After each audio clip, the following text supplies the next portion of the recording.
It is often said that it is in death where we human beings are complete, and during the biggest battle of his life, Captain Straw Hat Luffy was soundly defeated by Emperor of the Sea, Kaido. But it is in this encounter with death where Monkey D. Luffy would undergo an awakening far beyond our wildest dreams. What is the background of this crazy awakening? What triggered it, and what impact will it have on the future of One Piece? That is what we will be discussing here today. Firstly, the pretenses. The gum gum fruit, widely regarded as a fruit which simply grants the user the properties of rubber, is not what we thought it was.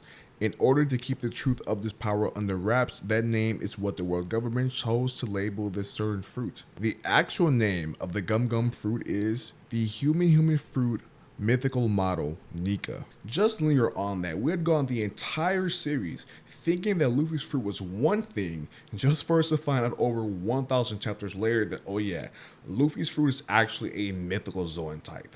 This was a bold narrative decision. A reveal of this magnitude could very well greatly harm the series going forward, and yet this was a plot twist that could not have been implemented any better. The capabilities of Luffy's human fruit are so potent that the world government had to rename this fruit with the hopes that no one will ever awaken it again.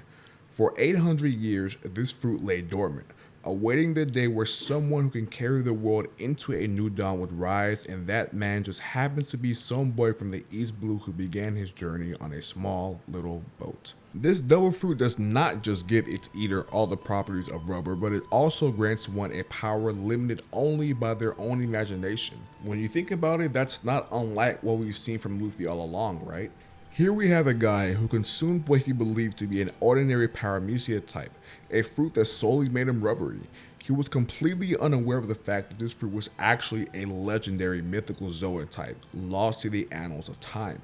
Rubber by itself isn't inherently powerful, but in the hands of someone like Monkey D. Luffy, whose work ethic is as strong as his imagination is wild, this alleged rubber fruit was made into a powerful weapon of its own. Before it was ever awakened, Luffy first had to master the gum gum fruit. Something like Gear Second is only possible because it is Luffy who has this power.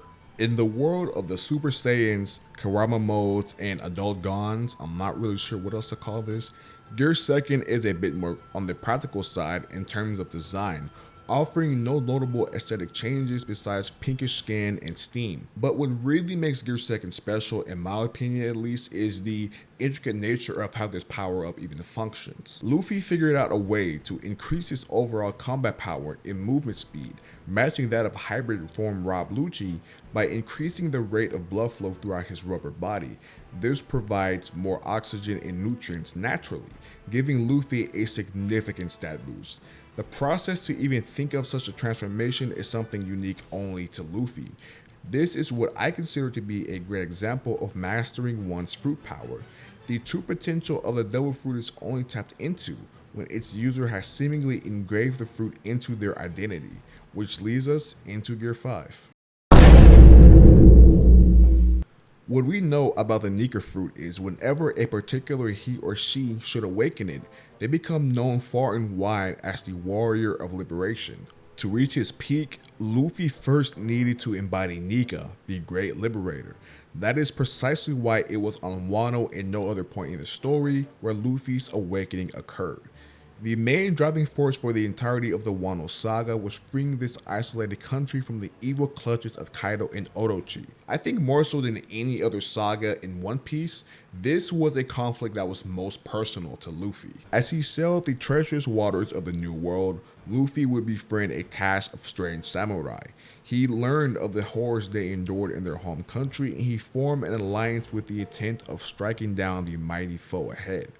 Upon arriving on Wano, Luffy encounters Otama, a little girl far too young to go without food. The truth is, the land of Wano was extremely impoverished. What little food and water supply these people did have was too contaminated to even consume.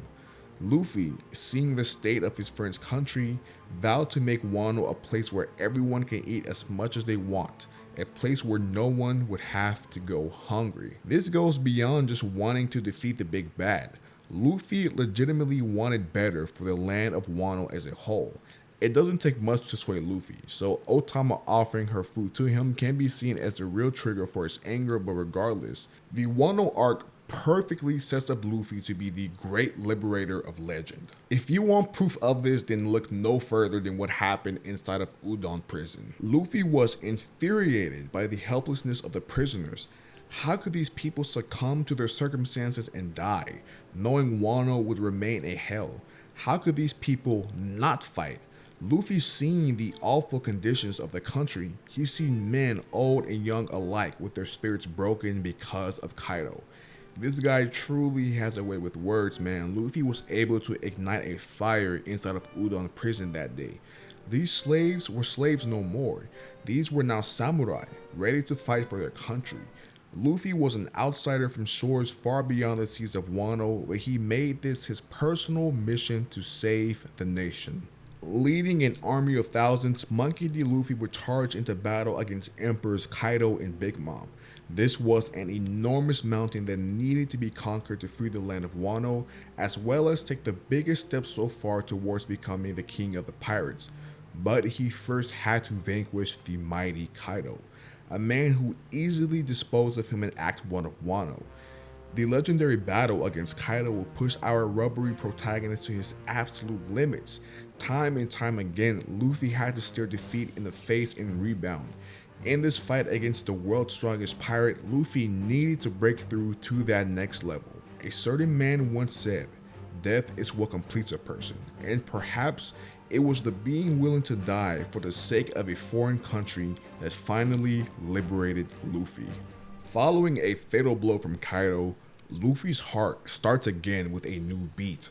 The drums of liberation echo, signaling an awakening 800 years in the making. In a flash of light and radiance, Luffy is at his peak. At last, Luffy can do everything he has ever wanted to do. This is Gear 5. The new power Luffy wields goes beyond the realm of logic. It being considered the most ridiculous power is certainly no overstatement. You can just tell that Oda was waiting 20 plus years to bring this incredible form to life, and all of the wackiness that Luffy demonstrated with Gear 5 only supports this. It was insane to see Luffy grab lightning right out of the sky. Even crazier was Luffy using Kaido as a jump rope, and Kaido is no small garden snake, by the way. In his angelic white glow, Monkey D. Luffy was free. Free to fight however he wanted, free to do whatever he wanted.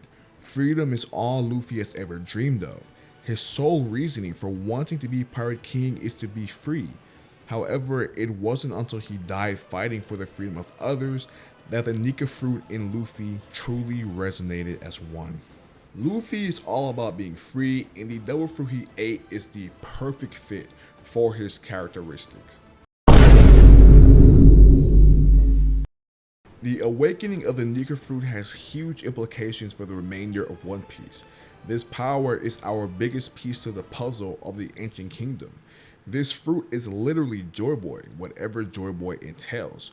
Whoever the fabled figure was prior to Luffy left behind a treasure, but not just any kind of treasure, the One Piece. The famous prize at the end of the Grand Line is a parting gift from Joy Boy dating back 8 centuries. This means somehow Monkey D. Luffy is the key to the One Piece. By pure happenstance, this random boy from the Goa Kingdom stumbled upon a supposed rubber fruit, totally ignorant to the historical significance or origin of this devil fruit.